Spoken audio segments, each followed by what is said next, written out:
What is going on, Jack? Welcome to the channel. This is the roll up, bro. How you feeling? Feeling great, Rob. How about you? I'm feeling good too, bro. We're going to talk about some cross-chain liquidity messaging today. So right. Maybe we could start off. What do you know now about cross-chain liquidity? I believe it's the future. Okay. Why is that? Just, basically you can think of, crypto as kind of like these different cities all over the place. And, one day there's going to be train routes to each and every one of them is kind of how I view it.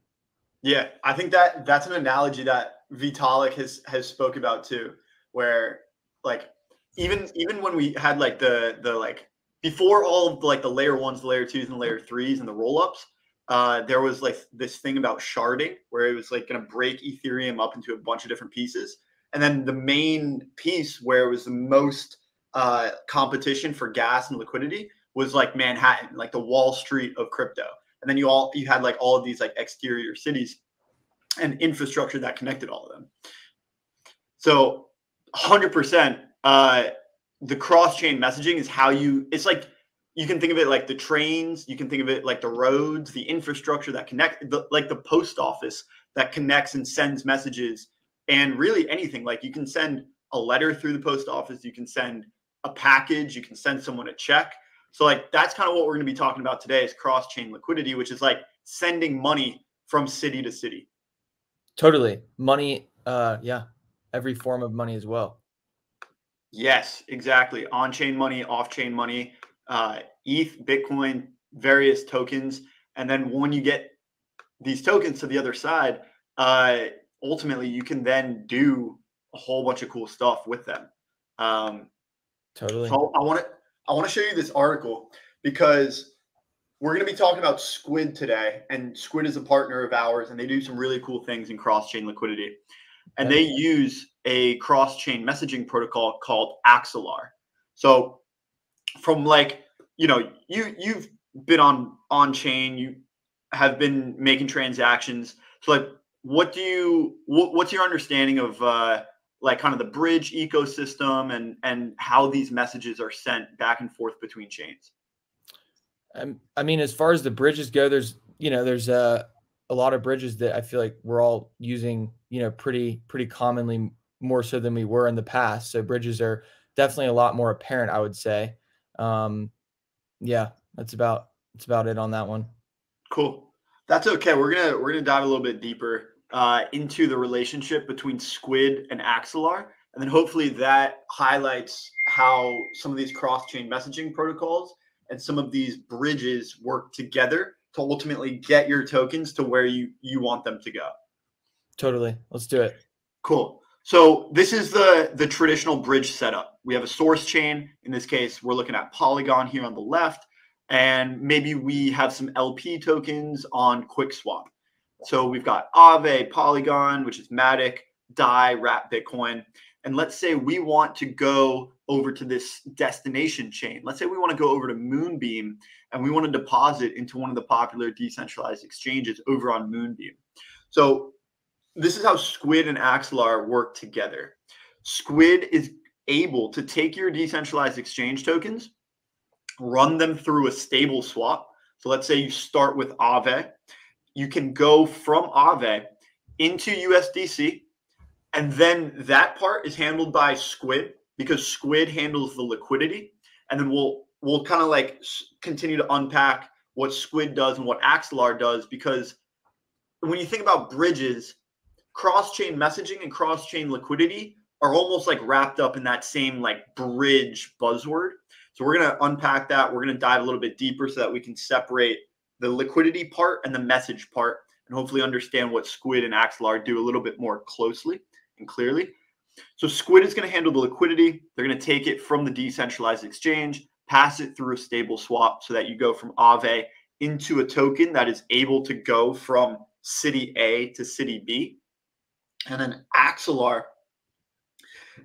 is the messaging protocol that is going to send that message from city A to city B. In this case, city A is Polygon, city B is Moonbeam.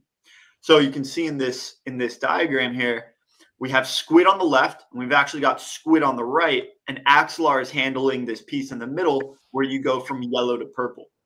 So Squid is going to take our 𝗂𝗏, pass it through USDC, and then pass it into a liquidity token that is compatible with Axelar. In this case, that is AXL USDC. Axelar is going to handle the balance from the account on Polygon to the account on Moonbeam. And then Squid is going to pick up on the other side. They're going to take that liquidity in the form of AXL USDC now on Moonbeam, and they're going to transfer that into the destination exchange on the destination chain. In this case, that's 𝗂𝗏 or one of these other tokens on the exchange on Moonbeam. Rob, is that how most of these bridges are kind of working, like other bridges like Orbiter and things like that? Yeah. So this is commonplace throughout the industry, where you have a messaging protocol that almost serves as like the back end communications between these cities. And then you have a layer on top that serves as the liquidity part that's handling like the money and the packaging up, making sure that the tokens that end up going from one chain to another are compatible with the messaging protocol underneath. Is that Axelar's technology, right? Axelar is the technology underneath. Squid is the technology that handles the liquidity on top. Other formats of this, like compatible technology bundles that you'll see in bridges, you might see other examples of cross-chain messaging protocols. Examples are Layer 0. They're another form of this Axelar technology that handles cross-chain messaging. Connect with an X. Connect is another form of cross-chain messaging protocol. And then bridges use this messaging technology to send liquidity between chains. So let's get a little bit deeper so that we can understand kind of like the nuance and the difference between Squid and Axelar. So you see here, Squid uses Axelar's general message passing capabilities to enable smart contract calls across multiple chains. So Axelar has this general like cross-chain messaging protocol. Squid uses that for liquidity. Squid uses this multi-call feature so that applications can call multiple contracts in sequence. And that's what we see up in this diagram here. Squid is putting together contract calls, which are transactions. Squid's putting together these transactions in sequence so that if you use Squid, you can go from the exchange to the stable swap. Axelar uses that piece in the middle, and then Squid builds another sequence of transactions on the other side to go from the stable swap to the decentralized exchange. And that is the multi-call feature of Squid. Got it. Use cases of this multi-call feature might be swapping tokens using a DEX. It might be using the acquired tokens on the other side in another decentralized exchange. And these, we've seen like other examples of these protocols like Squid that route transactions through multiple applications in sequence. There's a really popular application on mainnet. It's called DeFi Saver. And they're friends of ours. And what they do is create these recipes where, again, it's like sequences of transactions. They don't do any cross-chain stuff, but they'll do like automatic repayment of an 𝗂𝗏 loan, where if they notice that your 𝗂𝗏 loan is getting under collateralized, they will sell some of your tokens in one app. They will then take those tokens in sequence and deposit them into your 𝗂𝗏 collateral so that it brings your health factor up a little bit so you avoid getting liquidated. And that's what Squid does by routing these transactions across applications. They're able to put together these transactions in sequence for a specific use case or reason. Once you build in Axelar or Connect or Layer 0, that's when you incorporate the cross-chain piece of these sequential transactions. So what you see here, what this means for users is one-click transactions. Similar to DeFi Saver or like these transaction recipes. You click one button, all of a sudden there's going to be 3 or 4 dominoes that fall, and all of those are transactions that take place on chain to accomplish a specific use case or application that you're looking to accomplish. That might be signing transactions across different chains. If you're using the cross-chain messaging, it might mean buying NFTs from any marketplace. It might be playing a game with those NFTs on another chain, or transactions with multiple DeFi apps without any extra steps. So with these sequential transactions, Squid enables dApps to source cross-chain liquidity and deliver this kind of experience because they use the Axelar network to go cross-chain and send those messages. There's one more diagram I want to show you, Jack, if you're up for it. Yes, sir. Let's see it. Cool. So this one goes a little bit deeper. And hopefully, if we kind of like unpack what's going on in this flow chart, we'll see even closer the relationship between Squid and the Axelar network. Again, you can see Squid here is on the left in yellow. Squid is also here on the right in purple. And the middle piece where you go from yellow to purple, that yellow to purple is showing it one chain to another. That cross-chain piece is handled by Axelar's network. So what you'll see here on the left, you start on Ethereum, you input your swap details. That might be USDC to Tether, it might be ETH to Bitcoin, it might be token A to token B. You input those details on the front end of Squid application. Those swap details hit your wallet, you approve them, and then the approval and your transaction hits the Squid router. When your transaction hits the Squid router, there's all these magical levers and pulleys that end up getting triggered in the back end so that your transaction ends up where you want it to go. Any questions? Isn't SKD or SDK, isn't that just like their code basically for this process? Yeah, so SDK right here stands for Software Development Kit. For any application on any chain supported by Squid, applications on these chains can integrate Squid's router using this SDK. I read about this, I believe. Yeah, so essentially Squid's end game is to integrate their router into all of these applications on all of these chains. And that way we abstract away all of this cross-chain routing and messaging transactions so that all of that happens underneath the hood. And what you see on top is a really easy use case to go from point A to point B, whether that's an NFT into a game and then use that NFT for, battling some other character on this game. You might be getting that NFT from OpenSea on Arbitrum. I don't even know if OpenSea is on Arbitrum, but you might be getting that NFT on some random chain and then have to bridge that over to the chain that you're playing this game on.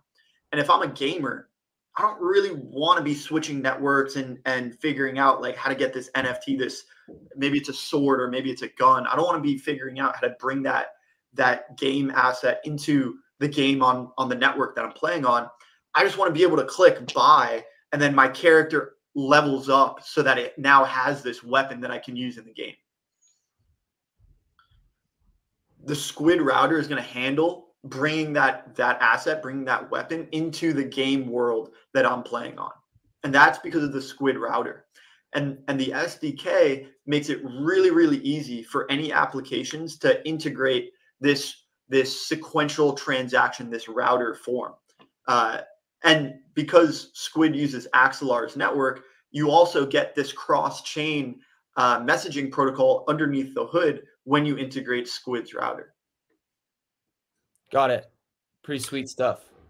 Yeah, man. I think this is part of like the world. I'm gonna stop sharing because I think we kind of like understand the relationship between Squid and Axelar now. So I think this is part of the world where like we get thousands of rollups, thousands of chains. Like we kind of saw a little bit of like this like explosion of like new chains when it came to like layer ones. We saw all of a sudden it wasn't just Ethereum anymore. It was Ethereum and Polygon, Avalanche, Phantom, so like all of these EVM chains. I mean, it was a lot to deal with at the time because we were going from 1 to like 25. But now that we kind of have our mind like rewired to understand multiple chains, multiple execution environments entail like thousands of these chains, all for like a specific use case. Maybe it's a little bit more gas, or it's a little bit more decentralization, or it's a little bit more liquidity. We're now going into this world where all of these apps have their own chain. They call them app chains. There's thousands of rollups that are on the horizon. And to connect all of these rollups and all of these networks together, we have to have this like cross-chain, really flexible router technology that is able to provide the infrastructure, like the roads and the train rails between these cities, now that we're going from 25 cities to 1,000 cities in the Ethereum world. Rob, do you think it could get too out of hand one day? So I think so. I think like if we take like we can think of out of hand in so many different ways. Think about it like in terms of liquidity. Like if we have $1 million on one chain, we're going to get like a pretty liquid exchanges, not too much slippage when we're going between tokens. But if we only have the same amount of liquidity and now it's spread across thousands of chains, that could get into a really illiquid environment, and then slippage starts to get really high and we get some price inefficiencies in these markets. I hope that the infrastructure and the technology catches up to that, so that, yeah, maybe we do have the same amount of liquidity across all of these rollups and all of these networks. But if we're going to do a swap on one of these networks and it doesn't have much liquidity, rather than like eating that slippage, we bring the liquidity from another chain, put it into the chain that we want to make the transaction on, so that we end up in a more liquid environment before we make that swap and we don't deal with all of that slippage.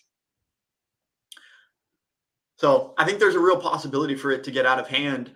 There's so many moving parts and so many like Legos that are fitting together, where if one of those pieces cracks, the whole foundation could crumble. So it's really important, and it's really important to use like these standard code bases. If something is already built, like we don't really need to build it again and kind of like introduce like minor changes in codes. That's when it's like trust what is, don't just trust, but verify, right? Like verify that the technology that you're using has been audited. It's gone through like so many security checks. Because if we're going to repurpose one of these technologies, let's just repurpose one that's already built, that's already gone through these audits, so that we don't risk putting in these like little bugs or little cracks in the framework, and then the entire infrastructure crumbles. I think we're like at the point where we're starting to use these pieces for creative use cases, and they're starting to fit together in secure, like a secure, compatible relationship with one another. And I think that's part of like Squid building on top of Axelar, not trying to like rebuild the wheel of what Axelar has already built. That allows Squid to specialize on the liquidity piece, and it allows Axelar to specialize on the cross-chain piece. And by working together, you get some really cool use cases. Totally, yeah. Read that Axelar is pretty safe and secure systems and processes as well that are pretty up there with technology. So yeah, Axelar is legit. They've gone through tons of security audits, and there are other options out there beyond Axelar. You got Connect, you got Layer 0. There's some cool relayer networks out there too. And all of these have, really, really subtle differences in their use cases. So it's important to kind of do your due diligence if you're building on top of one of these solutions. Check out all of them. They're each going to have a little bit of a tweak in their parameters, and then you can optimize that tweak for the use case that you want to specialize in. Understood. Sounds about right. Yeah, man. Well, Jack, thank you for coming on today and allowing me to speak to you about cross-chain messaging and sequential transactions, bro. Yes, sir. We learned a ton. Thank you, Rob. It was a pleasure, buddy. Let's build. Yes, sir. Cheers.